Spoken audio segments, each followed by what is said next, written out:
software. So it was Not Your Saviour from No Use for a Name's live album, Live in a Dive. And you got it tatted on your arm. I do. We were just talking about Camden. I got it done in Camden, actually. It was a flying visit. I went down and got that done and got the hell out of there because it was not a fun experience on a Saturday afternoon. Whilst also dragging my dad around, who wasn't best impressed with it. But that's probably one of the better live albums, punk albums going. And I normally play that album straight through on the guitar along with that, and I got it down to a T where I even know all the nonsense that gets talked in between songs and pick scrapes and pinch harmonics, and I probably should listen to other albums, really, shouldn't I? I think I love a good live album. Not just punk rock albums, but like anything that gives you like an insight into the band and their performances. And especially for me, growing up in a place like New Zealand, which was so far from where you could go and see bands on any kind of regular basis, and certainly, you know, deprived of so many bands who never came and played in our country. Those live albums were a real window to what it might be like to see them live. Especially like this one with the crowd like so high in the mix, and you can hear like even they've left some of like the mistakes and like where they're shouting at each other, or like the count-ins and stuff, like or like sticks breaking and like or accidental rim shots, that sort of thing. Really sort of like brings it together like you are at a show, especially when you turn it up full volume out of a decent speaker. As you should. Absolutely. So where are we now, Shaun? We've been to a little shawarma shop. I've got a can of Iron Brew. Harry is sat next to me destroying a shawarma right now. Wonderfully. Upon your recommendation, Jez. I might have had a couple over the course of the weekend. That loyalty card's got a few stamps on it there hanging out your pocket. I don't think I even need to tell them what I want when I go in there.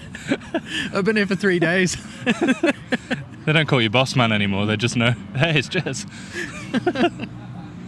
I reckon I'm this close to having my photo on the wall.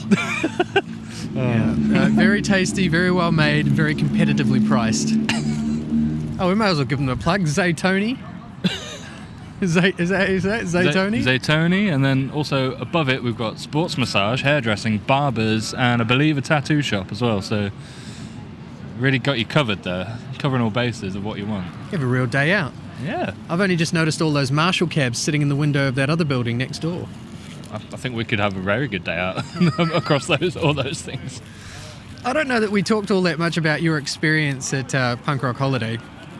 You were pretty rinsed when we were talking about it at the end of the festival last time. So maybe bring us up to speed with what you've seen and what you've enjoyed here in Manchester. I enjoy what about this festival rather than like a Punk Rock Holiday is like the inner city sort of thing. So you can bounce between venues, you can go like we're doing right now. We're sat in the park, we're surrounded by empty Red Stripe cans and bottles of Buckfast. It's a completely different vibe. And then catching bands that, like you just said, the Meths that I've never actually heard, and then just go and check them out. Whereas Punk Rock Holiday is, well, it's a completely different beast, isn't it? Not many festivals you can sit on the beach and watch a band from the river with a carrier bag full of beers from the hoffer, as one should do. As it is done. And as it will be done this year as well. So our last track was No Use for a Name. What's the next one going to be? Next one, we're going to go with Gates by the Menzingers.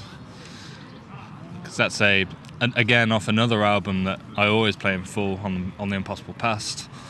I heard that band by complete accident.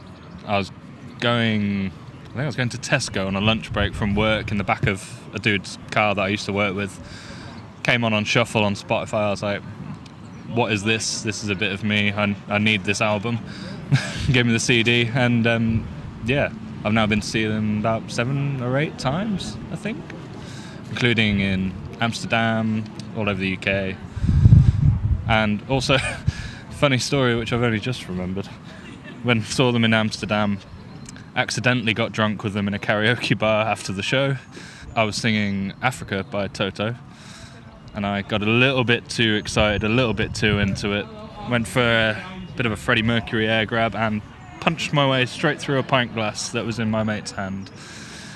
And then, much to Harry's delight, I was getting patched up in the toilet by the Menzingers with some plasters. So, Gates by the Menzingers.